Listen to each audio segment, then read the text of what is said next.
നമസ്കാരം, JB ജംഗ്ഷനിലേക്ക് സ്വാഗതം. മലയാളത്തിലെ ശ്രദ്ധേയനായ സംഗീത സംവിധായകൻ ബിജിപാലാണ് നമ്മുടെ അതിഥി. കഴിഞ്ഞ ദിവസം അദ്ദേഹവുമായി ആരംഭിച്ച സംഭാഷണം ഈ എപ്പിസോഡിൽ തുടരുകയാണ്. അദ്ദേഹത്തിൻ്റെ സംഗീത സബരിയിലൂടെയുള്ള ഒരു പ്രയാണം. അങ്ങനെ ബിജിപാൽ പിന്നീട് ഒരുപാട് ഹിറ്റുകൾ അങ്ങ് സമ്മാനിച്ചു. ഒരുപക്ഷെ ഒരു മുൻനിര സംഗീത സംവിധായകൻ ഒരുപാട് കാലഘട്ടം കൊണ്ട് സൃഷ്ടിച്ച ഒരു ഭാവുകത്വം തുടർച്ചയായിട്ട് 2-3 വർഷം കൊണ്ട് ബിജിപാൽ സാധിച്ചു. ഉത്തരവാദിത്വം കൂടി വന്നു, ആൾക്കാരിങ്ങനെ നോക്കി തുടങ്ങി. എന്നെ അത്രയധികം ആൾക്കാർ നോക്കുന്നുണ്ടെന്ന് എനിക്ക് തോന്നുന്നില്ല. കാരണം എന്നെ അവിടെയാണ് പിഴച്ച. ഞാൻ ഇപ്പോഴും വിചാരിക്കുന്ന ഒരു സെൻസേഷണൽ ആയിട്ടുള്ളൊരു സെൻസേഷണൽ ഹിറ്റ് ഒരുപക്ഷെ സമയമെടുത്തോ സിനിമയുടെ ഒപ്പം വളർന്ന പാട്ടുകളാണ് എൻ്റെ കൂടുതലെന്നാണ് ഞാൻ വിചാരിക്കുന്നത്. ഒരു പാട്ട് വളരെ ഒരു തരംഗമായ ഒരു പാട്ടുകൾ ഞാൻ ചെയ്തിട്ടുണ്ടെന്ന് ഞാൻ വിചാരിക്കുന്നില്ല. സിനിമകളെ സഹായിക്കുന്ന പാട്ടുകൾ, സിനിമ വളരുമ്പോൾ പാട്ടും വളരുന്നു. ഒരു സിനിമ എനിക്ക് പേഴ്സണലി ഇഷ്ടമുള്ള പല പാട്ടുകളും സിനിമ മോശമായപ്പോൾ അത് ആരും കേട്ടിട്ടില്ല എന്നുള്ളതാണ് സത്യം. പലപ്പോഴും ഞാൻ അങ്ങനെ തിരിഞ്ഞു നോക്കുമ്പോൾ അങ്ങനെ തോന്നിയിട്ടുണ്ട് എനിക്ക്. അപ്പോൾ അതൊരു പരാതിയാണോ? പരാതിയല്ല, ഇല്ലല്ല, അതൊരു സത്യമാണ്, ഒരു ഫാക്റ്റാണ്. പരാതി എന്ന് പറഞ്ഞാൽ ഇപ്പോൾ പരിഭവമാണ്. അത് പരിഭവം എന്ന് പറഞ്ഞാൽ ആരോടാണ് ഈ പരിഭവിക്കുന്നത്? ഈ കോടാനുകൂടി ശ്രോതാക്കളോട് പരിഭവിക്കേണ്ടി വരും. പക്ഷേ ഓഡിയൻസ് അങ്ങനെയാണ്, അങ്ങനെ നമ്മൾ സ്വീകരിക്കുക എന്നുള്ളതാണ്, അത് അത്രേ ഉള്ളൂ. പക്ഷേ മറ്റ് പല സംഗീത സംവിധായകരുടെയും പാട്ടുകൾ ഹിറ്റാകുകയും പടം പരാജയപ്പെടുമ്പോൾ തന്നെ പാട്ടുകൾ ഹിറ്റാകാറുണ്ട് പലപ്പോഴും. അപ്പോൾ അത് നമ്മൾ മാത്രം പരാതിപ്പെട്ടിട്ട് കാര്യമില്ല, ഒരു നമ്മൾ സ്വയം ഇത് ചെയ്യുന്നത് പോലെ ഇരിക്കും. പക്ഷേ എങ്കിൽ പോലും ഇപ്പം താങ്കൾ പറഞ്ഞ പോലെ മനസ്സിൻ്റെ ഏതെങ്കിലും ഒരു വിദൂര കോണുകളിൽ ഇത്രയും നല്ല പാട്ടുകൾ ചെയ്തിട്ടും ഒരു വലിയ 2-3 ഹിറ്റുകൾ 3-4 ഹിറ്റുകളൊക്കെ ആയിട്ട് നിൽക്കുന്നത് തല ഉയർത്തി നിൽക്കുന്ന മറ്റുള്ളവരെ പോലും ഞാൻ ചർച്ച ചെയ്യപ്പെടുന്നില്ല എന്നുള്ള ഒരു പരിദേവനമുണ്ടോ? ഇല്ല, ഒരിക്കലും ഇല്ല. കാരണം ഞാൻ ഇതല്ല, എന്ത് കിട്ടിയാലും എനിക്ക് അഡീഷണൽ ബോണസ് തന്നെയാണെന്നാണ് ഞാൻ വിചാരിക്കുന്നത്. ഞാൻ വന്നൊരു സമയം ഞാൻ പറഞ്ഞല്ലോ, ഞാൻ നനച്ചിരിക്കുക, ഞാൻ എൻ്റെ കരിയറിൽ എന്നെ വേദനിപ്പിക്കുന്നതോ എന്നെ സങ്കടപ്പെടുത്തുന്നതോ എനിക്കിട്ട് പണി വെക്കുന്നതോ ആയിട്ടുള്ള അനുഭവങ്ങളൊന്നും എനിക്ക് ഒന്നും ഉണ്ടായിട്ടില്ല. 1-2 ഉണ്ടായിട്ടില്ലെങ്കിൽ തന്നെ എന്നെ ബാധിച്ചിട്ടുമില്ല. അപ്പോൾ അത്തരം സംഭവങ്ങളില്ലാത്തത് കൊണ്ടും നടക്കുന്ന എന്തും വളരെ പോസിറ്റീവായിട്ടാണ് നടക്കുന്നതെല്ലാം ബോണസാണ് തീർച്ചയായിട്ടും. അല്ലേ? ഉദാഹരണം, താങ്കൾ ഇതിൻ്റെ ഒരു 1000-1 പോലും പ്രതീക്ഷിച്ചിരുന്നില്ല? ഇല്ല, ഒട്ടും പ്രതീക്ഷിച്ചിരുന്നില്ല. ഈ വളരെ മത്സരം നടക്കുന്ന ഒരു മേഖലയാണ് സിനിമ. അതിനകത്തെ ഗ്ലാമർ, അതിനകത്തെ പണം, അതിനകത്തെ പ്രശസ്തി എല്ലാം വലിയ പ്രധാനപ്പെട്ട ഘടകങ്ങളാണ്. അത് എത്രത്തോളം വർദ്ധിക്കുന്നു അത്രത്തോളം അത് സംബന്ധിച്ചുള്ള കുതികാൽ വെട്ടുകളും പാരവെപ്പുകളും ബാക്ക് സ്റ്റാബിങ്ങും ഉണ്ടാവും. പവർ വരുന്നിടത്തും പണം വരുന്നിടത്തും എപ്പോഴും ഉണ്ടാവും. പക്ഷേ എനിക്ക് തോന്നുന്നു ഈ മലയാളം മ്യൂസിക് ഇൻഡസ്ട്രിയിൽ വളരെ സൗഹൃദാന്തരീക്ഷം ഉണ്ടെന്ന് ഞാൻ വിചാരിക്കുന്നുണ്ട്. പക്ഷേ ഒരു എത്തിക്കലായിട്ടുള്ള മത്സരം നിലവിലുണ്ടാവാം. എപ്പോഴാണല്ലോ ഒരു മത്സരബുദ്ധി ഉണ്ടാകുമ്പോഴായിരിക്കും നിലവാരം ഉണ്ടാകുന്നത്. പക്ഷേ സൗഹൃദാന്തരീക്ഷം ഉണ്ട്. ഇപ്പോൾ മ്യൂസിക് കമ്പോസേഴ്സ് തമ്മിൽ ഇപ്പോൾ യൂണിയൻ തുടങ്ങി, അത് യൂണിയനിൽ ഇല്ലാത്തവരാണെങ്കിൽ പോലും വളരെ ഊർജ്ജസ്വലമായിട്ടുള്ളൊരു സൗഹൃദം നിലവിൽ ഉണ്ടെന്നാണ് ഞാൻ വിചാരിക്കുന്നത്. ഇപ്പോൾ ലാൽ ജോസാണ് ബിജിപാലിനെ കൊണ്ടുവന്നെങ്കിൽ പോലും മറ്റ് സെലിബ്രേറ്റഡ് ആയിട്ടുള്ള ഒരുപാട് ഡയറക്ടേഴ്സ് ബിജിപാലിനെ ഏറ്റെടുത്തു. അപ്പോൾ അതിലൊന്ന് നമ്മുടെയൊക്കെ സുഹൃത്തുക്കളായിട്ടുള്ള ആഷിഖ് കപൂർ. ഡാഡി കൂളിലാണ് എനിക്ക് തോന്നുന്നു ആഷിഖിന് വേണ്ടിയിട്ട് തുടങ്ങുന്നത്. പക്ഷേ പിന്നീട് അദ്ദേഹത്തിൻ്റെ അടുത്ത ചിത്രം സോൾട്ട് ആൻഡ് പെപ്പർ, അതിൽ ബിജിപാൽ തകർത്തു. ഒരുപക്ഷെ താങ്കൾക്ക് ഉണ്ടായ ഒരു പരിഭവം ഇൻവോട്ടർ കോപ്പ അതിനെ നികത്തുന്ന ഒരു പാട്ടായിട്ട് അംഗീകാരമാണ് അതിൽ കിട്ടിയത്. സോൾട്ട് ആൻഡ് പെപ്പർ എന്നുള്ള സിനിമ തന്നെ ഒരു പുതിയൊരു ഭാവുകത്വം സൃഷ്ടിച്ചു. അതിലെ പാട്ടുകളും അതുപോലെ തന്നെ മലയാളം ചുണ്ടിൽ ഇങ്ങനെ തത്തിക്കളിച്ചു. അതൊരു ഇവൻ്റാണ്. അത്തരം എനിക്കൊരു ഹാപ്പനിങ് എന്ന് പറയുന്ന ഒരു മാജിക്കലാണ്. അത്തരം നമ്മൾ ഒട്ടും പ്രതീക്ഷിക്കുന്നില്ല. അവർ ചെറിയൊരു സിനിമ ചെയ്യാൻ പോകുന്നു. ആ സിനിമയെക്കുറിച്ച് പ്രത്യേകിച്ച് ഒരു ധാരണ ഉണ്ടായിരുന്നില്ല. വളരെ ചെറിയൊരു സിനിമയെക്കുറിച്ച് അങ്ങനെ ധാരണകൾ പ്രത്യേകിച്ച് ഈ സിനിമയിൽ കാസ്റ്റ് ഒക്കെ നോക്കുമ്പോൾ ഒന്നുമില്ല. അപ്പോൾ ഒന്നും പ്രതീക്ഷിക്കാൻ വലിയ വകയില്ല. അതെ. പക്ഷേ ആഷിഖ് എന്നോട് കമ്പോസ് ചെയ്യുന്ന സമയത്ത് എന്നോട് പറഞ്ഞു, ഈ ആളുകൾക്ക് ഇഷ്ടപ്പെടണം. നേരത്തെ രഞ്ജിത്ത് സാർ പറഞ്ഞതുപോലെ അത്രയും ഇതല്ലെങ്കിൽ കുറച്ചുകൂടി മനോഹരമായിട്ട് അദ്ദേഹം പറഞ്ഞത് വെച്ചാൽ ആളുകൾക്ക് ഇഷ്ടപ്പെടണം എന്നുള്ളൊരു ടെൻഷൻ വേണ്ട. പ്യുവർലി മെലോഡിയസ് ആയിട്ടുള്ള പാട്ടുകളാണ്. പ്യുവർലി മെലോഡിയസ് 3 പാട്ടുകളുണ്ട്. അത് ഏറ്റവും എക്സ്ട്രീംലി മെലോഡിയസ് ആകാമോ അത്രയും ചെയ്താൽ മതി, അതിനകത്ത് കോംപ്രമൈസേ വേണ്ട എന്ന് ആണ് അവൻ പറഞ്ഞത്. അപ്പോൾ അത്തരം ഒരു നിബന്ധന വരുമ്പോൾ നേരത്തെ പറഞ്ഞ പോലെ ഒരു റിഫ്രഷ്മെൻ്റ് ആണ്. അതിലാരോ പറഞ്ഞു കേട്ടോ, അതായത് ആ പാട്ട് സംവിധാനം ചെയ്ത സമയത്ത്, സംഗീത സംവിധാനം നിർവഹിച്ച സമയത്ത് ബിജുപാൽ കലാലയ കാലഘട്ടത്തിലേക്ക് തിരിച്ചു പോവുകയും ശാന്തിയെ മനസ്സിലേക്ക് ആവാഹിക്കുകയും ചെയ്തുകൊണ്ടാണ് ആ പാട്ട് എത്ര മനോഹരമായെന്ന് പറയുന്നു. പക്ഷേ ശാന്തിക്ക് എന്നോടുള്ള പരിഭവം അതാണ്. എന്താ വെച്ചാൽ ഞാൻ പല ഇൻ്റർവ്യൂസിലും പറഞ്ഞിട്ടുണ്ട്, സിനിമ പാട്ടുകൾ എങ്ങനെയാണെന്ന് വെച്ചപ്പോൾ അതിനകത്ത് ആക്ടേഴ്സ് ആരാണ്, അതിൽ അവർ ഉടുക്കുന്ന വസ്ത്രം എന്താണെന്ന് പോലും ഞാൻ ചോദിക്കാറുണ്ട് പലപ്പോഴും. അതിന് സ്വാതന്ത്ര്യമുള്ളവരോട് ഏത് വഴിയിലൂടെയാണ് നടക്കുന്നത്, അവരുടെ ബിഹേവിയർ എന്താണെന്ന് പോലും ചോദിക്കാറുണ്ട് എന്ന് ഞാൻ പറയാം. അപ്പോൾ ശാന്തി ചോദിക്കണം, അതല്ലാണ്ട് എന്നെ ആലോചിച്ചല്ല പ്രേമഗാനം ചെയ്യുന്നത് അല്ലേ. ഞാൻ ആ വിടവ് നികത്തി ഇപ്പം ഞാൻ പറഞ്ഞു കഴിഞ്ഞിരിക്കുന്നു കേട്ടോ. ഇത് വീട്ടിൽ പോയി ശാന്തിയോട് പറയണം എത്ര വ്യക്തമായിട്ട് ഞാൻ പറഞ്ഞു എന്നുള്ളത്. ശരിക്കും പറഞ്ഞാൽ പാട്ടിൻ്റെ ഒറിജിൻ എന്ന് പറയുന്ന ആ സിനിമയുടെ ചിന്തകളും അതിലെ ക്യാരക്ടറും തന്നെയാണ്. അത് ശാന്തിയിലേക്ക് നമ്മൾ പിന്നീട് എക്സ്റ്റെൻഡ് ചെയ്യുമെന്ന് മാത്രമേ ഉള്ളൂ, അല്ലാതെ എക്സ്റ്റെൻഡ് ചെയ്തോ ചെയ്യാറുണ്ട് എല്ലാ പാട്ടുകളും. ഈ ഗായകരെ തിരഞ്ഞെടുക്കുമ്പോൾ ബിജുപാൽ ഒരു പക്ഷേ ആ പാട്ടിൻ്റെ ഗണവുമായി ബന്ധപ്പെട്ടും മനസ്സിൽ പല പല ചിന്തകളും വരുമോ? അതിലൂടെ ഒരു മുഖം ഉരുത്തിരിയുമോ? അതോ ഉരുത്തിരിയാറുണ്ട്? അതോ കംഫർട്ട്, നമ്മുടെ സാങ്കേതികപരമായ കംഫർട്ട്, കുറച്ചുകൂടി സംസാരിക്കാനും കുറച്ചുകൂടി ഇടപെടുകാൻ അതാണോ വരുന്നത്? കുറച്ചുകൂടി അല്ല, പാട്ടിൻ്റെ ഒരു ഇത് പാട്ടിൻ്റെ തന്നെയാണ്. പക്ഷേ ഈ ഇടപഴകാനും സംസാരിക്കാനുള്ള ഫ്രീഡം എന്ന് പറയുന്നത് ഒരു ഗുണമായിട്ട് വരുന്നത് യങ് സിംഗേഴ്സിനെ വെച്ച് പാടിക്കുമ്പോൾ അവരെ നമുക്ക് എങ്ങനെ വേണമെങ്കിലും നമുക്ക് പണിയെടുപ്പിക്കാം, എങ്ങനെ വേണമെങ്കിലും പണിയെടുപ്പിച്ച് നമ്മളുടെ പാട്ടിൻ്റെ ഒരു ടാർഗറ്റിലേക്ക് എത്തിക്കാൻ പറ്റും. ഈ സീസൺഡ് ആയിട്ടുള്ള സീനിയർ സിംഗേഴ്സിന് നമുക്കൊരു പരിധി വിട്ട് അവരെ നിഷ്കർഷിക്കാൻ പറ്റില്ല.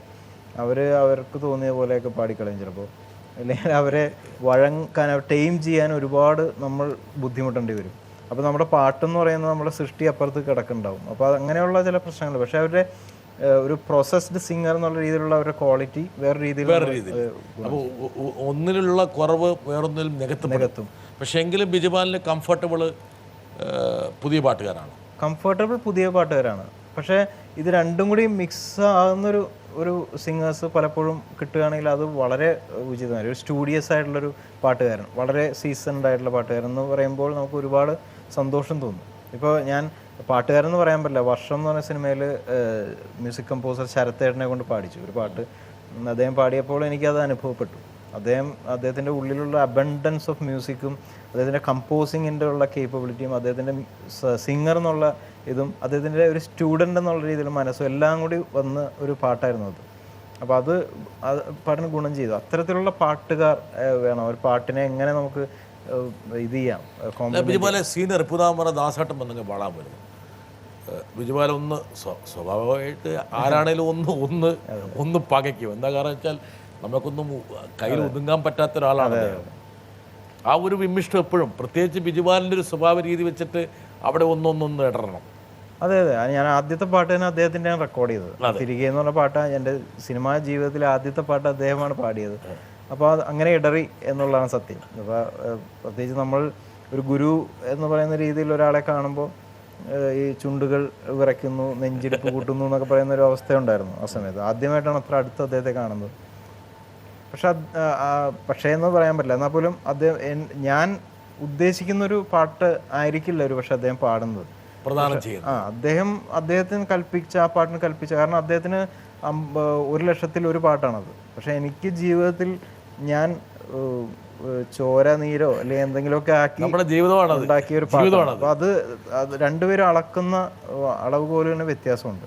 അപ്പോൾ അങ്ങനെ തന്നെ അളക്കാൻ ശ്രമിക്കുന്ന ഒരാളെ കിട്ടുമ്പോഴാണ് എനിക്ക് സന്തോഷം വരുന്നത്. പക്ഷേ ഈ മുതിർന്ന ഗായകർക്കെല്ലാം ബിജുപാലിനോട് നല്ലൊരു ബഹുമാനമുണ്ട്. ഞാനതിൽ ഒരാളെ കൊണ്ടുവരാം. നല്ല മ്യൂസിക് ഡയറക്ടറാണ് അദ്ദേഹം. വളരെ സിമ്പിളായിട്ടുള്ള ആളാണ്. അദ്ദേഹത്തിൻ്റെ പ്രേമിക്കുമ്പോൾ എന്നുള്ള പാട്ടിൻ്റെ വളരെ ഹിറ്റായിട്ടുണ്ട്. ഒരുപാട് പാട്ട് പാടിയിട്ടുണ്ട്. ബിജുപാൽ നല്ല സംഗീത സംവിധായകനാണ്. അദ്ദേഹത്തിനും പുതിയ പടങ്ങൾ ധാരാളമുണ്ട്. ഇനിയും ഒരുപാട് ഭാവികളുണ്ട്. അദ്ദേഹത്തിന് നല്ലത് വരട്ടെ. നമസ്കാരം. അദ്ദേഹം ഈ പറഞ്ഞ പോലെ ഒരു ഈ സ്റ്റുഡൻറ്റിനെ മനസ്സിലൊളിപ്പിക്കുന്ന ഒരു ഗായകനാണ്. അദ്ദേഹത്തോട് വളരെയധികം ബഹുമാനം എനിക്ക് തോന്നിയിട്ടുണ്ട്. ഒരു ബഹുമാനവും കൗതുകവും. നിങ്ങൾ തമ്മിലുള്ള ഇൻട്രാക്ഷൻ എവിടെയാണ്? എന്ന് പറഞ്ഞാൽ അദ്ദേഹത്തെ എനിക്ക് ഇപ്പോൾ ഈ ഗുരുസ്ഥാനത്തുള്ള ആളുകളെ നമ്മൾ ആ രീതിയിൽ തന്നെ കാണണമല്ലോ. അല്ലാതെ അദ്ദേഹം എന്നെ സുഹൃത്തായി കണ്ടാൽ പോലും എനിക്ക് അങ്ങനെ കാണാൻ പറ്റില്ല. അദ്ദേഹത്തെ ആ ഒരു പൊസിഷനിൽ ഒരു സംഗീത സംവിധായകൻ എന്ന നിലയിൽ ബിജുപാൽ എപ്പോഴാണ് മൂപ്പറുമായിട്ട് ഏതെങ്കിലും ഘട്ടത്തിൽ ഇന്റർഫേസ് നടത്തിയിട്ടുണ്ടോ? അത് സിനിമയ്ക്ക് മുമ്പ് ഒരു ആൽബം സോങ്ങിന് അദ്ദേഹത്തെ പാടിച്ചിട്ടുണ്ട്. അത് സ്വതസിദ്ധമായിട്ടുള്ള ശൈലിയുണ്ട്. അദ്ദേഹം ഇനി ഇങ്ങോട്ട് വരണ്ട, ഈ പാട്ട് വരണ്ട എന്നുള്ള രീതിയിൽ തന്നെയാണ് അദ്ദേഹം പറയുള്ളൂ. ഈ പാട്ട് എനിക്ക് പാടാൻ താല്പര്യമില്ല എന്നുള്ള മട്ടിൽ ആണ് അദ്ദേഹത്തിൻ്റെ ഒരു നല്ല മൂഡ്സാണ്. പല മൂഡ്സാണ്. അത് കഴിഞ്ഞിട്ട് പിന്നെ അത് പാട്ടിനെ സ്നേഹിക്കുകയും നമ്മളെ അതിൻ്റെ ഇടയിൽ അദ്ദേഹം അളക്കുകയും തീർച്ചയായിട്ടും. അതെ അതെ, നിങ്ങൾ തിരിച്ചു പോകാൻ പോകുന്നുണ്ടോ എന്നൊക്കെ നോക്കിയിട്ടൊക്കെ ഇല്ല ഞാൻ പോകുന്നില്ല എന്ന് തീരുമാനിച്ചു കഴിഞ്ഞാൽ അദ്ദേഹം പിന്നെ വീണ്ടും കൂടുതൽ വളരെ സ്നേഹിച്ച്, ഈ സൊഫിസ്റ്റിക്കേഷൻ എന്ന് പറയുന്ന ഒരു പരിപാടി അദ്ദേഹത്തിനില്ല. പ്രേമമാണ് അദ്ദേഹത്തിന് സംഗീതത്തോട്, പ്രത്യേകിച്ച് സിനിമാ സംഗീതം. ബിജുപാലിന് മറ്റ് സംഗീത സംവിധായകന്മാരുടെ പാട്ടുകളൊക്കെ ശ്രദ്ധിക്കുന്നൊരു പരിപാടിയുണ്ട്. എല്ലാം ശ്രദ്ധിക്കും, എല്ലാം കേൾക്കും. ചിലപ്പോൾ അസൂയയോടെ അതിനെ ശ്രമിക്കാറുണ്ടോ? അസൂയല്ല, പോസിറ്റീവ് സെൻസിലാവും. അസൂയ എന്ന് പറയാൻ പറ്റില്ല. പക്ഷെ ഞാനിപ്പോൾ പറയും, ഇപ്പോൾ ചില പാട്ടുകൾ ഇപ്പോൾ ഗോപി സുന്ദറിൻ്റെ കഴിഞ്ഞ കാലഘട്ടത്തിൽ ഒരു പക്ഷേ വേണമെങ്കിൽ മറ്റ് സംഗീത സംവിധായകരുടെ ഇഷ്ടപ്പെട്ട പാട്ട് എന്ന് പറഞ്ഞ് ബിജുപാലിനോട് പാടാൻ പറഞ്ഞ ഏത് പാട്ടാണ് പാടുക? അത് ഇവിടെയാണ് ഞാൻ കുഴക്കുന്നത്. ആലോചിക്കേണ്ടി വരും. കാരണം ഞാൻ അങ്ങനെ ഒരു പാട്ട് ഞാൻ കരുതി വെക്കാത്തത് കൊണ്ട് ആലോചിക്കേണ്ടി വരും. എന്നാലും ഒരുപാട് പാട്ടുകൾ താങ്കളെ ആകർഷിച്ചിട്ടുണ്ട്. ഒരുപാട് പാട്ടുകൾ ആകർഷിച്ചു അതിൻ്റെതായിട്ടുള്ള തലത്തിൽ. പിന്നെ ഞാൻ നേരത്തെ പറഞ്ഞ തുടർന്നത് ഗോപി സുന്ദറിൻ്റെ ഇപ്പോൾ അപ്പങ്ങളമ്പാടും ഒറ്റയ്ക്ക് ചുട്ടമായുള്ള പാട്ട് ഒരുപാട് വിമർശനങ്ങൾ വന്ന പാട്ടാണ്. പക്ഷേ വലിയ താത്വികമായിട്ടോ ബൗദ്ധികമായിട്ടൊക്കെ അതിനെ വിശകലനം ചെയ്യാൻ നമ്മൾ വീട്ടിൽ നിന്ന് ഇറങ്ങിത്തിരിക്കുമ്പോൾ എൻ്റെ പിള്ളേർ പാടുന്ന അതാണ്. അപ്പോൾ നമുക്ക് ഒരു രീതിയിൽ നമുക്ക് അതിനെ വിശകലനം ചെയ്യാൻ പറ്റില്ല. കുട്ടികൾ ആഘോഷിച്ചൊരു പാട്ടാണ്. എവിടെയോ ഒരു സ്പാർക്ക് ഉണ്ട്. അതെ അതെ. കാരണം ഗോപിയുടെ തുടർച്ചയായിട്ട് ഇപ്പോൾ അതിനുശേഷം ABCD എന്നുള്ള പടത്തിലെ പാട്ട് ഓലഞ്ഞാലിക്കുരി ഒരു മെലഡി സോങ് ആണ്. ഞാനും മെലഡി സോങ്സ് ആണ് ചെയ്യുന്നത്. പക്ഷേ പിള്ളേർക്ക് അത് ഇന്നാളെ കഴിഞ്ഞ ദിവസം ഒരു പരിപാടിക്ക് അവർ ഡ്യുവറ്റ് പാടി, ഏട്ടനും അനിയത്തിയും കൂടി ഓലഞ്ഞാലിക്കുരി ഡ്യുവറ്റ് പാടി. സോ അത് ഇഷ്ടപ്പെടുത്തുന്ന പാട്ട് പാടാൻ വേണ്ടി ജയേട്ടനെ തെരഞ്ഞെടുത്തു. അതെ അതെ അതെ. സ്കൂളിൽ പഠിക്കുന്ന പിള്ളേരുടെ പ്രണയകാരാണ്. അതെ അതെ അതെ. അപ്പോൾ അത് അതിൻ്റെ സ്വീറ്റ്നെസ് കൊണ്ടുവരാൻ എളുപ്പമല്ല. അത് വിശകലനം ചെയ്യുക, മറ്റാണ് മറിച്ചാണ് മ്യൂസിക്കിനെ അങ്ങനെ അപഗ്രഥിക്കുന്നതിനേക്കാൾ അത് അടിസ്ഥാനപരമായിട്ട് പോസിറ്റീവ് സെൻസിൽ നമുക്ക് ഇഷ്ടപ്പെടേണ്ടോ ഇല്ലയോ എന്ന് നമ്മൾ അന്വേഷിച്ചിട്ട് വേണം അതിന് ഇറങ്ങാമെന്ന് എനിക്ക്. ഈ പാട്ടുകളൊക്കെ ചെയ്ത് പിന്നീട് ഈ പറഞ്ഞ സിനിമയിൽ വന്ന ആൾക്കാർ പാടുമ്പോൾ ബിജുപാൽ ഒന്നും കൂടി കേൾക്കുമ്പോൾ ഛേ എന്ന് എപ്പോഴെങ്കിലും വെച്ചിട്ടുണ്ടോ?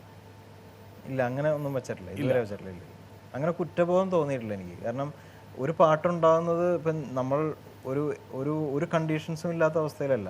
നമ്മളെ ബാധിക്കുന്ന ഒരുപാട് കാര്യങ്ങൾ ചുറ്റും നിൽക്കുമ്പോഴാണ് നമ്മളൊരു പാട്ട് ചെയ്യുന്നത്. അപ്പോൾ ഞാൻ ആ പാട്ട് പിന്നീട് കേൾക്കുമ്പോൾ ആ അവസ്ഥകൾ മൊത്തം എൻ്റെ ചുറ്റും ഉണ്ടാവും. അപ്പോൾ ആ അവസ്ഥയിൽ ഈ പാട്ട് തന്നെ ഉണ്ടാവേണ്ടതെന്നാണ് എൻ്റെ ഒരു തീരുമാനം.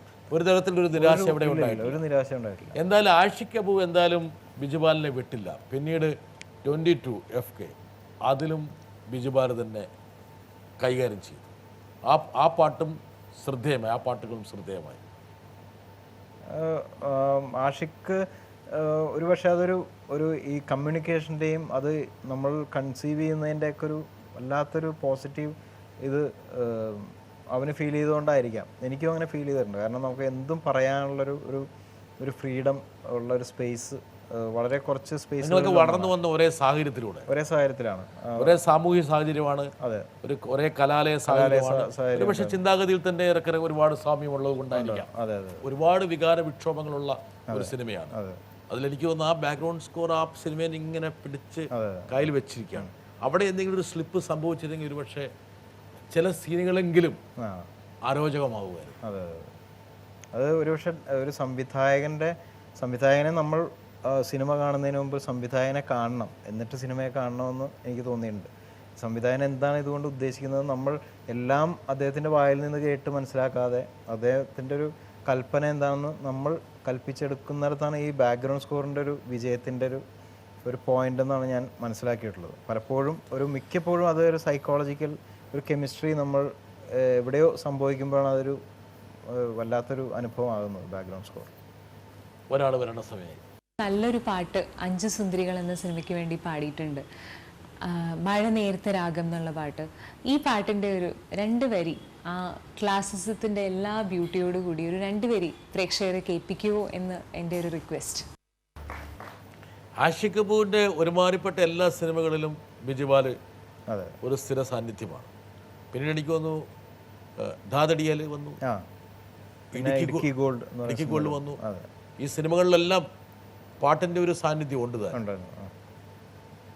ആഷിഖ് ഈ പാട്ടുകളെ കുറിച്ചൊക്കെ എങ്ങനെയാ പറയാ? അതായത് ഇങ്ങനൊരു പാട്ട് ഈ രീതിയിൽ വരണം, അല്ല അങ്ങനെയൊന്നും അങ്ങനെ കുറവാണ്. കാരണം കണ്ടീഷൻസ് കുറവാണ്. കാരണം ഈ വിശ്വാസത്തിൻ്റെ ഒരു ഗുണമായിട്ടാണ് എനിക്ക് തോന്നുന്നത്. അങ്ങനെ ഉണ്ടാകുമ്പോഴത്തേക്കും ഞാൻ സിനിമയ്ക്ക് വേണ്ടി എൻ്റെ ഇൻ്റലിജൻസ് സിനിമയ്ക്ക് വേണ്ടി ഞാൻ പുലർത്തുക എന്നുള്ളൊരു വിശ്വാസമാണ് അതിൻ്റെ പിന്നിൽ. അപ്പോൾ ഞാൻ ചെയ്യുന്നത് ഇഷ്ടപ്പെടുക എന്നുള്ളതാണ് അതിൻ്റെ അവന് ചെയ്യാവുന്നതെന്നാണ് അവൻ വിശ്വസിക്കുന്നത്.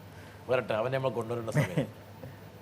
അറബിക്കഥയ്ക്ക് ശേഷം പല സിനിമകൾ ബിജിപാൽ ചെയ്തെങ്കിലും ബിജിപാലിനെ റെക്കഗ്നൈസ് ചെയ്യാൻ പറ്റിയിട്ടുണ്ടായിരുന്നില്ല. എനിക്ക് തോന്നുന്നു ബിജി ജോൺസൺ മാഷിന്റെ രീതിയിൽ സംഗീതത്തെ കാണുന്ന ആളാണോ അതോ എന്താണ് ഇയാളുടെ ഫ്ലേവർ എന്ന് ആൾക്കാർക്ക് മനസ്സിലായിട്ടുണ്ടായിരുന്നില്ല.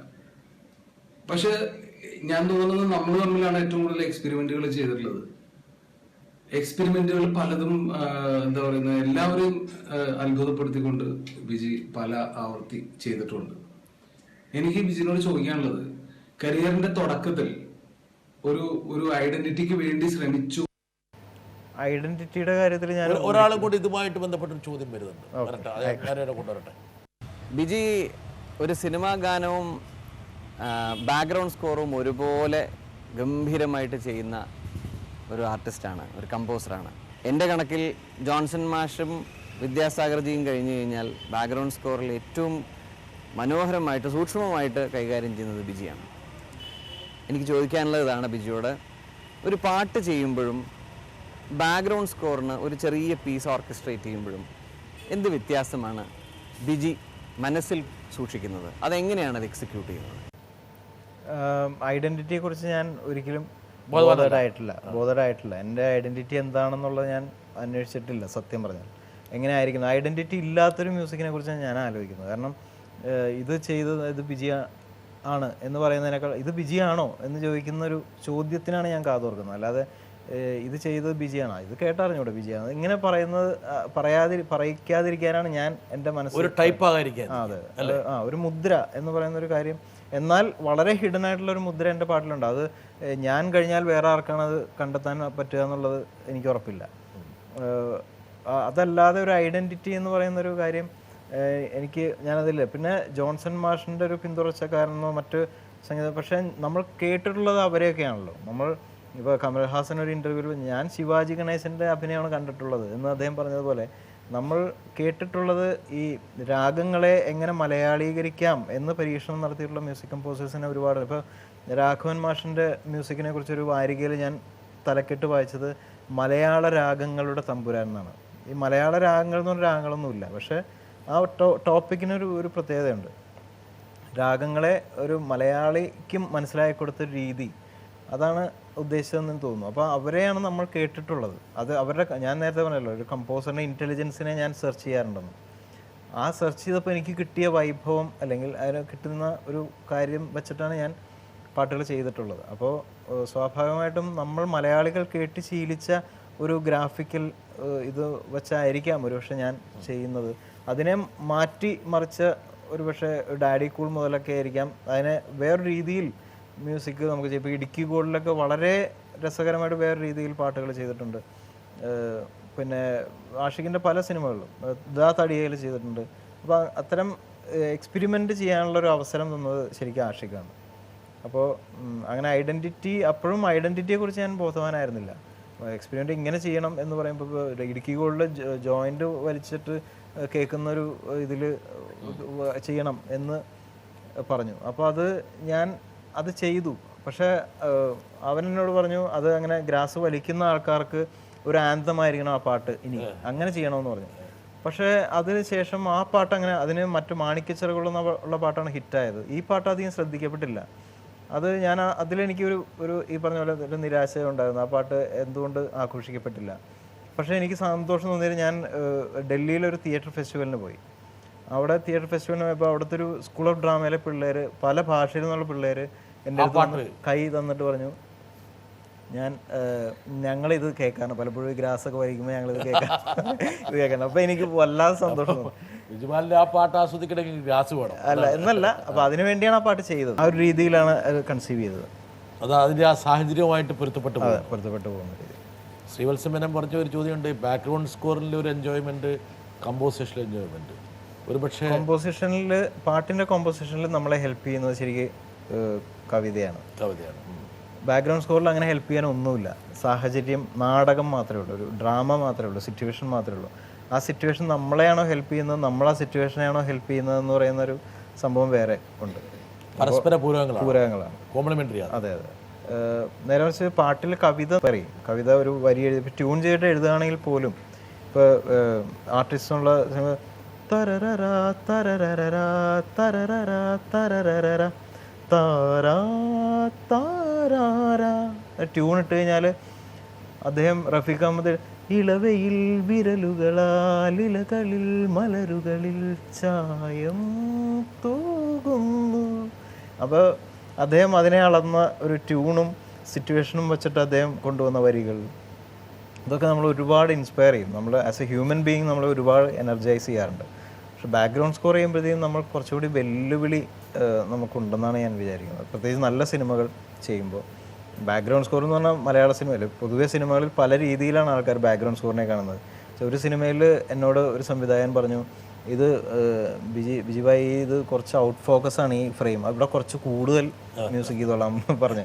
അപ്പോൾ അതിനുവേണ്ടി ബാക്ക്ഗ്രൗണ്ട് സ്കോർ ചെയ്യേണ്ടി വരാറുണ്ട്. ഈ ശ്രദ്ധ തിരിച്ചുവിടാൻ വേണ്ടി കുറേ കോലാഹലം ചെയ്തിട്ട് ചെയ്യുക. ചിലർക്ക് ഒരു സൈലൻസ് കേൾക്കണ തന്നെ അരോചകമായിട്ട് ഫീൽ ചെയ്യാറുണ്ട്. ചില നല്ല സിനിമകൾ ചെയ്യുമ്പോൾ സൈലൻസും മ്യൂസിക്കാണെന്ന് തിരിച്ചറിയുന്ന സംവിധായകരുണ്ട്. അപ്പോൾ അങ്ങനെ ചെയ്യുമ്പോൾ വളരെ രസകരമായിട്ടുള്ളൊരു പ്രോസസ്സാണ്. സംഗീതം വിട്ട ശേഷം ഈ സംഗീതത്തിന് പറ്റിയ വരികൾ ഇങ്ങോട്ട് തരൂ എന്ന് പറഞ്ഞിട്ടുണ്ടോ? ഞാൻ സംഗീതത്തിന് പറ്റിയ വരികൾ പലപ്പോഴും ഉണ്ടാവും, അങ്ങനെ ചെയ്യാറുണ്ടല്ലോ. അങ്ങനെ ചെയ്യാറുണ്ട്, ട്യൂൺ ഇട്ടിട്ട് എഴുതാറുണ്ട് പലപ്പോഴും. ഒരു 60% അങ്ങനെ സംഭവിക്കുന്നത്. 40% മാത്രമേ കവിത കിട്ടിയിട്ട് ചെയ്യാറുള്ളൂ. അതാണോ കുറച്ചുകൂടെ കംഫർട്ടബിൾ? എനിക്ക് എളുപ്പം കവിത കിട്ടിയിട്ട് ചെയ്യുന്നതാണ്. കവിത കിട്ടിയിട്ട് ചെയ്യുന്നത് എളുപ്പം കവിത കിട്ടിയിട്ട് ചെയ്യുന്നത്. സാധാരണ ഒരു കമ്പോസർക്ക് എപ്പോഴും അദ്ദേഹം ഇട്ടിട്ട് കൊടുക്കുന്നത് അല്ല, എനിക്ക് എളുപ്പം കവിത കിട്ടിയിട്ട് ചെയ്യാൻ ഒരു 5 മിനിറ്റ് മതിയാവും. ചിലപ്പോൾ ഒരു കവിത കിട്ടിയ ട്യൂൺ ചെയ്യാൻ അതിൽ നിന്ന് കുറച്ചും കൂടി ഒരു അർത്ഥതലം ഉണ്ടാവും. ഒരു അർത്ഥം നമുക്ക് തരും. ഒരു സംഗീതം ഒരു ഉൾക്കാഴ്ച നമുക്ക് തരും. സംഗീതം കോൺസെപ്റ്റ്സിലും കൂടിയാണ്. നമ്മളെപ്പോഴും സംഗീതത്തെ ഇങ്ങനെ ആലപിച്ച് ഹസ്കിയായി ആലപിക്കുക അങ്ങനെ കുറേ, അതിനപ്പുറത്തേക്ക് സംഗീതം കോൺസെപ്റ്റ്സിലും കൂടിയാണെന്നാണ് ഞാൻ വിചാരിക്കുന്നത്. സാഹിത്യമില്ലാത്തൊരു സാഹിത്യ ഭാഷ്യം ശരിക്കും സംഗീതത്തിനുണ്ടെന്നാണ് ഞാൻ വിചാരിക്കുന്നത് ശക്തമായിട്ട്. സ്വാഭാവികമായിട്ട് ഇപ്പോൾ ഇന്നത്തെ ഒരു വളരെ അർത്ഥവത്തായ ഒരു പോയിന്റാണ് ബിജുപാൽ പറഞ്ഞത്. എൻ്റെ കാരണം വെച്ചാൽ നിങ്ങൾക്കൊരു പക്ഷേ ഒരു ശൂന്യതയിൽ നിന്നൊരു ടൂൺ സൃഷ്ടിക്കുന്നതിനേക്കാൾ കൂടുതൽ പ്രസക്തം ആ വരികൾ നൽകുന്ന അതിനുള്ളൊരു മജ്ജയും മാംസവും അത് നൽകുന്നൊരു ഒരുപക്ഷെ ഒരു വല്ലാതൊരു ഇലക്ട്രിസിറ്റിയാണ് അത് പ്രദാനം ചെയ്യുന്നത്. അവിടെയാണ് കംഫർട്ട് കൂടുതൽ കിട്ടുന്നത്. തീർച്ചയായിട്ടും കംഫർട്ട്. ബിജുപാലിൻ്റെ കരിയറിൽ ഒരു പ്രധാന ബ്രേക്കുകളിലൊന്ന് കളിയച്ഛനാണ്. അത് താങ്കൾക്ക് സംസ്ഥാന ദേശീയ പുരസ്കാരങ്ങൾ വാങ്ങിത്തന്നു. പക്ഷെ അത് അങ്ങനെ അത്രമാത്രം ശ്രദ്ധിക്കപ്പെട്ടൊരു സിനിമയാണെന്ന് പറയാനും പറ്റില്ല. അത് റിലീസ് ചെയ്തിട്ടില്ല ഇതുവരെ. എൻ്റെ പാട്ടുകൾ ആൾക്കാർ കേട്ടിട്ടുമില്ല. അത് ഫെസ്റ്റിവലിലൊക്കെ കാണിച്ച് ഒരുപാട് ആൾക്കാരുടെ കൈയ്യടി വാങ്ങി. പക്ഷേ എങ്കിൽ പോലും പൊതുജനത്തിനടുത്തേക്ക് എത്തിയിട്ടില്ല. അത് ഒരുപാട് തടസ്സങ്ങളുണ്ട് അതിന്. NFDC ആണ് അത് പ്രൊഡ്യൂസ് ചെയ്തത്. അപ്പോൾ അവരുടെ ചില നൂലാമാലകൾ അത് അവരുടെ കരക്കെത്തിക്കാൻ ഒരുപാട് ബുദ്ധിമുട്ടുള്ള സംവിധായകൻ ശ്രീ ഫറൂഖ്, അദ്ദേഹത്തിന് അത് എങ്ങനെയെങ്കിലും ആളുകളെ കാണിക്കണമെന്ന് ഉണ്ട്. പക്ഷേ അത് ഇവരുടെ ഈ കണ്ടീഷൻസും, പലരും മുന്നോട്ട് വന്നു, ഡിസ്ട്രിബ്യൂട്ടേഴ്സൊക്കെ വന്നു, പക്ഷേ ഇവരുടെ കണ്ടീഷൻസുമായിട്ട് ചേരാൻ പറ്റാത്തതിൻ്റെ ഒരു പ്രശ്നങ്ങൾ നിലനിൽക്കുകയാണ്. പാട്ടുകളും റിലീസായിട്ടില്ല. പക്ഷേ എങ്ങനെയെങ്കിലും അത് ആൾക്കാരെ കേൾപ്പിക്കണമെന്ന് എനിക്ക് ആഗ്രഹമുണ്ട്. ആ ഒരു ബണ്ടിൽ ഓഫ് ഒരുപാട് പാട്ടുകളുണ്ട്. ബാക്ക്ഗ്രൗണ്ട് സ്കോറിനാണ് അവാർഡ് കിട്ടിയതെങ്കിലും ആ പടത്തിലെ ബാക്ക്ഗ്രൗണ്ട് സ്കോർ എന്നുള്ളത് പാട്ടുകളാണ്. ചെറിയ ചെറിയ P. കുഞ്ഞിരാമൻ നായരുടെ കവിതകളാണ് ബാക്ക്ഗ്രൗണ്ട് സ്കോറായിട്ട്. ഒരുപക്ഷെ അത് കേട്ട ആൾക്കാരോട് വലിയൊരു അഭിപ്രായം പറഞ്ഞു ബിജുപാൽ വേണമെങ്കിൽ അതിനോട് ആ കവിതയുടെ എല്ലാവിധ മനോഹരതയും ആ സിനിമ ഇറങ്ങട്ടെ. അങ്ങനെ ബിജുപാൽ കുറച്ചും കൂടി അതിൽ ശ്രദ്ധിക്കപ്പെടട്ടെ, ബിജുപാലിനോട് നീതി പുലർത്തപ്പെടട്ടെ എന്ന് നമുക്ക് ആശംസിക്കാം.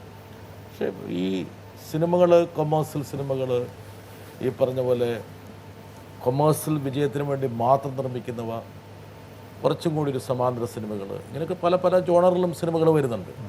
പക്ഷേ ഏത് സിനിമകൾക്കും വഴങ്ങുന്ന ഒരാളാണ് ബിജുപാൽ എന്നാണ് ആൾക്കാർ പറയുന്നത്. ഈ അത്തരം അഭിപ്രായമാണ് നമുക്ക് സന്തോഷം തരുന്നത്. കാരണം ഒരു കേവലം കാരണം അറബിക് കഥ പോലെയുള്ളൊരു സിനിമ ചെയ്യുമ്പോൾ പലരും അങ്ങനെ റെഫർ ചെയ്ത ആൾക്കാർ എന്നോട് പറഞ്ഞിട്ടുണ്ട്, അത് അറബിക് കഥ പോലത്തെ ഒരു സിനിമ, അങ്ങനത്തെ ഒരു സാധനം വരുമ്പോഴാണ് ബിജിയെ വിളിച്ചാൽ മതി, മറ്റേ വേറെ ആൾക്കാരെ വിളിക്കാമെന്ന് പറഞ്ഞതായിട്ട് ഞാൻ അറിഞ്ഞിട്ടുണ്ട് പല. അപ്പോൾ ഓരോ സിനിമകളും ഓരോ പാട്ടുകളും മറ്റൊരാൾക്ക് ഒരു മുൻവിധി കൊടുക്കാറുണ്ട്. അപ്പോൾ അത്തരം മുൻവിധികൾ ഇല്ലാത്തൊരു മുൻവിധികൾ പൊളിക്കണം എന്നുള്ളതാണ് എൻ്റെ ഒരു. ഏത് റേഞ്ചിലേക്കും പോകാൻ പറ്റുന്ന രീതിയിലായിരിക്കണം സംഗീത സംവിധായകർ. ഒരു പരിധി വരെ. പിന്നെ പരിമിതി ഉണ്ടാവും, തീർച്ചയായിട്ടും ഉണ്ടാവും. കാരണം നമുക്ക് ചില ഒരു ജോണറിൽ നമ്മൾ ചെയ്യുന്നതിനേക്കാൾ മനോഹരമായിട്ട് മറ്റൊരാൾ ചെയ്തേക്കാം, ഇല്ലെന്ന് പക്ഷെ പറയാം. ഒരു സമാന്തര സിനിമയാണെന്ന് പറയുമ്പോൾ ബിജുപാലിൻ്റെ കാഴ്ചപ്പാടിൽ മാറ്റമുണ്ടോ? തീർച്ചയായിട്ടും മാറ്റമുണ്ട്. കുറച്ചുകൂടി സീരിയസ് ആയിട്ട് ചെയ്യാൻ സമീപിക്കാനുള്ളൊരു തീർച്ചയായിട്ടും. എൻ്റെ മുന്നറിയിപ്പ് എന്നൊരു സിനിമ ബാക്ക്ഗ്രൗണ്ട് സ്കോർ ചെയ്ത് കഴിഞ്ഞ കൊല്ലം മുന്നറിയിപ്പ് ചെയ്തപ്പോൾ എൻ്റെ മുന്നിൽ ഈ നമ്മളെ ഭയത്തോടെ കാണുന്ന ഒരു സംവിധായകൻ ഇല്ല.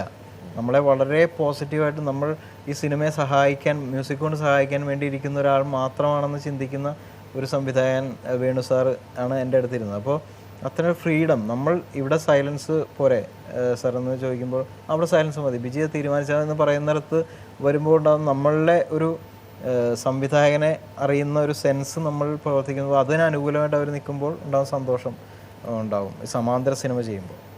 ഒരാൾ വരണം. പാസഞ്ചറിന് വേണ്ടിയിട്ട് നമ്മൾ ആദ്യമായിട്ട് ഒരു പാട്ട് ചെയ്യാൻ വേണ്ടിയിട്ട് ഇരുന്നതാണ് എനിക്ക് പെട്ടെന്ന് ഓർമ്മ വരുന്നത്. അപ്പോൾ അന്ന് ആദ്യം ബിജി ഒരു ട്യൂൺ ഇട്ടു. ആ ട്യൂൺ എനിക്ക് ഇഷ്ടപ്പെട്ടില്ല. എനിക്ക് ഇഷ്ടപ്പെടാതിരുന്നത് ബിജിക്കും ഇഷ്ടപ്പെട്ടില്ല. അപ്പോൾ അതിനെ തുടർന്ന് രണ്ടാമതൊരു ട്യൂൺ ഇട്ടു. ആ ട്യൂണാണ് ഫൈനലി ആ സിനിമയിൽ യൂസ് ചെയ്തത്. അപ്പോൾ ചെറിയ തർക്കം ആ സിനിമയുടെ ഒരു കമ്പോസിങ്ങിൽ നമ്മൾ തമ്മിലുണ്ടായിരുന്നു. അർജുനൻ സാക്ഷിയിൽ എഗെയിൻ തർക്കങ്ങൾ കുറഞ്ഞു വന്നു, എങ്കിലും കുറച്ചും കൂടെ ഒരു കംഫർട്ട് ലെവൽ ഉണ്ടായിരുന്നു. പുണ്യാളം ചെയ്തപ്പോൾ നമ്മൾ തമ്മിൽ ഒരു കലഹങ്ങളേ ഉണ്ടായില്ല, വർഷത്തിലും ഒട്ടും ഉണ്ടായില്ല. അപ്പോൾ എൻ്റെ ചോദ്യം, ഞാനുൾപ്പെടെ ഒരുപാട് ഫിലിം മേക്കേഴ്സിനോട് ബിജി റെഗുലറായിട്ട് സിനിമകൾ ചെയ്യുന്നുണ്ട്, എന്താണ് അതിൻ്റെ പിന്നിലെ രഹസ്യം? ബിജുപാൽ ആരുമായിട്ട് കലഹിക്കില്ല, അതാണ് രഹസ്യം.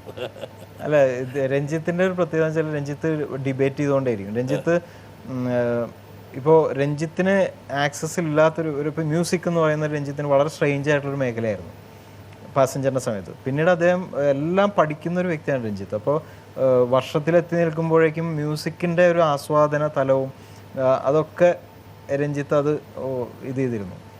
അപ്പോൾ പാസഞ്ചറിൻ്റെ സമയത്ത് ഈ കലഹമുണ്ടായിരുന്നു എന്നുള്ളത് സംഭവിച്ചതെന്ന് വെച്ചാൽ, ഞാൻ ഇപ്പോൾ ഒരു സാധനം ചെയ്യുമ്പോൾ അത് എന്തൊക്കെയോ ചിന്തകൾ കഴിഞ്ഞിട്ടാണ് അത് ചെയ്യുന്നത്. അപ്പോൾ അത് തെറ്റാണെന്ന് പറയുന്നത് എന്തുകൊണ്ടാണെന്ന് എനിക്കറിയണം. അതിനു വേണ്ടിയാണ് കലഹിച്ചത്. അല്ലാതെ അത് നമ്മൾ വെറുതെ ഒരു ട്യൂൺ ചെയ്യല്ല, അത് ഒരുപാട് കാര്യങ്ങൾ ചിന്തിച്ച് പറയുന്നതിലൊരു ലോജിക്ക് വേണം. അതെ അല്ലേ? അതെ അതെ പറയാം, പക്ഷേ അതിലൊരു യുക്തി വേണം, അതെ ഒരു കാരണം വേണം. അതെ അതെ. ഈ ലവ് അറ്റ് ഫസ്റ്റ് സൈറ്റ് എന്ന് പറയുന്നതിൽ എനിക്ക് വിശ്വാസമില്ല. അതേപോലെ തന്നെ ഈ എന്താ പറയുക, പാട്ടുകൾ ഒറ്റ കേൾവിയിൽ അല്ല ഒരു പാട്ട് അളക്കേണ്ടത്. ഞാൻ പലപ്പോഴും രഞ്ജിത്തിന് അടക്കമുള്ള ഡയറക്ടേഴ്സിന് വാട്സാപ്പിലൊക്കെ ട്യൂൺ ചെയ്യുമ്പോഴും please listen to it for at least 10 times എന്ന് വാട്സാപ്പിൽ മെസ്സേജ് ചെയ്യും. 10 times കാരണം നമ്മൾ 10 പ്രാവശ്യമെങ്കിലും ശ്രോതാക്കളെ നമ്മൾ ബോധപൂർവം കേൾപ്പിക്കുകയും വേണം, പ്രത്യേകിച്ച് ഇക്കാലത്ത് അത്രയധികം ഓപ്ഷൻസ് ആളുകളുടെ മുന്നിലുണ്ടല്ലോ. അപ്പോൾ ഒരു 10 തവണയെങ്കിലും ആദ്യം നമ്മളായിട്ട് അവരെ കേൾപ്പിക്കണം, അല്ലാതെ ആളുകൾ കേട്ടോളും എന്ന് പറഞ്ഞിരിക്കുന്നത് ശരിയല്ല. സോ നമ്മൾ അത് ഇഷ്ടപ്പെടണമെങ്കിൽ അത് നമ്മൾ, കാരണം പുതിയൊരു ട്യൂണാണ്, പുതിയൊരു പ്രോബിലിറ്റിയാണ്, പഴയൊരു ട്യൂൺ കൊണ്ടുവരികയല്ല ചെയ്യുന്നത്. പുതിയ ട്യൂണിലേക്ക് ഇത് ചെയ്യാൻ ഒരു സംവിധായകന് ചുരുങ്ങിയതൊരു 10 പ്രാവശ്യം കേൾക്കണം, കേട്ട് അത് ഇഷ്ടപ്പെടണം. ഈ സംഗീത സംവിധായകന്മാരെ പരിഹസിക്കാൻ വേണ്ടിയിട്ടായിരിക്കാം ഇത് അവിടുന്ന് അടിച്ചു മാറിയതാണ്, ഇവിടുന്ന് അടിച്ചു മാറിയതാണ്, ഇപ്പുറത്തുനിന്ന് അടിച്ചു മാറിയതാണ്, ഇതുമായിട്ട് നല്ല സാമ്യമുണ്ട് എന്നൊക്കെ ഇങ്ങനെ പറഞ്ഞുകൊണ്ടിരിക്കുന്നു. പക്ഷെ അത് അടിച്ചുമാറൽ നടക്കുന്നുണ്ടല്ലേ? അടിച്ചുമാറ്റൽ നടക്കുന്നുണ്ട്, ഇല്ലെന്നല്ല. പലതും അടിച്ചുമാറ്റൽ നമ്മൾ കേൾക്കുന്നുണ്ട്. പക്ഷേ അടിച്ചു മാറ്റൽ എന്ന് പറയുന്നത് ഓരോരുത്തരുടെ നിലപാടുകളാണ്. എനിക്കൊന്ന്, ഞാൻ ഓഫീസിലിരിക്കുമ്പോൾ എൻ്റെ അടുത്ത് വന്ന് തന്നെ പറഞ്ഞാണ്, അയാൾ എഴുതിയ ഒരു സാധനം കൊണ്ടുവന്നിട്ട്, കേരളത്തിൽ കമ്പോസ് ചെയ്യപ്പെട്ട പാട്ടുകളിൽ, സിനിമാ പാട്ടുകളിൽ ഒരു 25 to 30% 30% അടിച്ചു മാറ്റപ്പെട്ടവയാണ്. വേണമെങ്കിൽ സൂക്ഷ്മമായി പരിശോധിച്ചാൽ ഞാൻ 50% വരെ അടിച്ചു മാറ്റപ്പെട്ടവയാണെന്ന് ഞാൻ തെളിയിച്ചു തരാം. സാർ എനിക്കൊരു വേദി തരുമെന്ന് ചോദിച്ചു. നിങ്ങളെപ്പോലെ ഞാൻ ഉദ്ദേശിച്ച അങ്ങനെയല്ല, ഒരുപാട് ആൾക്കാരുമായിട്ട് കലഹിക്കേണ്ടി വരുന്നതുകൊണ്ട് ഞാൻ പറഞ്ഞു തൽക്കാലം വേദി എന്ന് പറഞ്ഞു.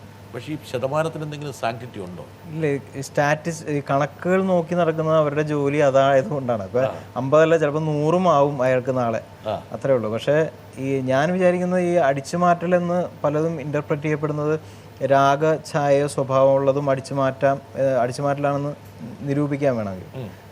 ഇപ്പോൾ ഒരു കല്യാണി എന്ന് പറഞ്ഞൊരു രാഗം, ഇപ്പോൾ ജാനകി ജാനേ എന്നുള്ള പാട്ട്, അത് നേരേഗ സ എന്നാണ് കല്യാണിയുടെ പ്രയോഗമാണത്. പൂവരമ്പിൻ താഴെ സെയിം ടു നേരേഗ പരേസ അല്ലേ? താരിരാനാനി വേറെ പാട്ടുണ്ട്. ഇതെല്ലാം ഒരു ട്യൂണല്ലേ? അപ്പോൾ എങ്ങനെയാണ് അടിച്ചു മാറ്റുന്നത്? അത് അടിച്ചു മാറ്റലാണെന്ന് ഞാൻ വിശ്വസിക്കുന്നില്ല. അത് കല്യാണിയിൽ ചെയ്തതുകൊണ്ടാണ് അങ്ങനെ വരുന്നത്.